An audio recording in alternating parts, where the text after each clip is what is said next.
আসসালামু আলাইকুম ওয়ারাহমাতুল্লাহ। আমি এখন কথা ও কবিতা পাঠের আসর পর্ব ৬৬ শুরু করছি। এখন যে কবিতাটি নিয়ে আলোচনা করছি, কবিতাটির নাম কুফর। কবিতাটির নাম কুফর। নেওয়া হয়েছে বাঙালির মুক্তি কবে কাব্যগ্রন্থ থেকে। কাব্যগ্রন্থটি আমারই লেখা। বলা হয়েছে এমন: আজও যারা কুফর করে অন্যের ধন লুটে, লোক চোখে ধুলো দিয়ে ওরাই শেয়ানা বটে। দেখুন, এই জামানায় এসেও, বর্তমান জামানায় এসেও মানুষ কুফর করে, এবং এক শ্রেণীর মানুষ আসে কুফরকেও বিশ্বাস করে, এবং এক শ্রেণীর মানুষ ওই কুফর যে করে তার কাছে যায়, যায়া বিভিন্ন তদবির করে। নাউজুবিল্লাহ। এই কুফর প্রথমেই ভাবতে হবে, এই কুফর একটা হারাম জিনিস। প্রথমেই ভাবতে হবে, যেটা আমাদের কোরআন হাদিসের বাইরে, যেটা আমাদের ধর্মের বাইরে। কুফর একটি খারাপ জিনিস, প্রথমেই ভাবতে হবে এটা একটা হারাম জিনিস, তো ওখানে যাওয়া যাবে না। আর ওটা তো করা তো দূরের কথা, তদবির করা এবং ওইটা যে করে, কুফরি করে, এটা তো দূরের কথা। যে করে সে তো জাহান্নামী, জঘন্য এবং জাহান্নামী, যে কুফর করে। আজও যারা কুফর করে অন্যের ধন লুটে, লোকচক্ষে ধুলো দিয়ে ওরাই শেয়ানা বটে। মানুষ হয়ে মানুষ ঠকায় কোন মানুষ রূপী, কেমন মানুষ রূপী, প্রভুর কালাম উল্টো করে পরে যে হয় পাপী। দেখুন, ওরা মানুষকে ঠকায়, কুফর করে মানুষের কাছ থেকে লুটপাট করে নেয়, এবং এই কুফরটা কি, এরা প্রভুর কালাম উল্টো করে পড়ে। নাউজুবিল্লাহ। এটা যে কত পাপ! প্রভুর কালাম উল্টো করে পড়া, এটা যে কত পাপ! এটা যদি বুঝতো, যদি সেই বিবেক জ্ঞান আল্লাহ ওদের দিত বা ওদের থাকতো, তারা কোনোদিনও এই কাজ করতো না। এ কাজ কেউ করতে পারে না, যে আল্লাহর কালাম যে উল্টো করে পড়ে, পরে কুফরি করে। তো এই কাজ করে মানুষ লুটে পুটে খাচ্ছে, অন্যের মানুষ লুটে পুটে খায়। এটা কি? কুফর জাদু আগে ছিল জাহেলিয়ার যুগে, শেষ নবীজি ধ্বংস করল পরম অনুরাগে।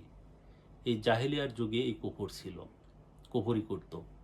তখন আমাদের নবী, প্রিয় নবী হজরত মুহাম্মদ সাল্লাল্লাহু আলাইহি সাল্লাম, তিনি এটাকে ধ্বংস করে দেন, এটার বিরোধিতা করেন, এটাকে ধ্বংস করেন, দমন করেন এই কুফর। তখন এই জাহেলিয়াতের যুগে কুফর খুব ছিল। কুফর করা জঘন্য পাপ অমানুষরাই করে, ফাঁকি দিয়ে অন্যের টাকা তোলে নিজের ঘরে। এই কুফর করে, এটাতে জঘন্য পাপ একবারে বলার অপেক্ষা রাখে না, কিন্তু এই কুফরি করে মানুষ অন্যের টাকা নিজের ঘরে তোলে। রাতারাতি জমিদারি হারাম টাকার ভরে, তাদের কাছে দুনিয়ায় সব, ভয় নেই পরপারে।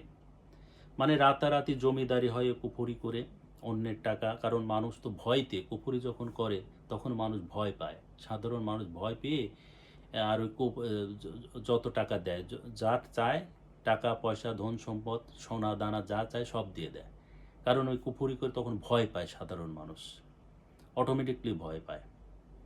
তো এইগুলি করে, কুফরি করে মানুষ জমিদারি হচ্ছে, টাকা পয়সা, মানুষের টাকা পয়সা লুটপাট করে নিচ্ছে।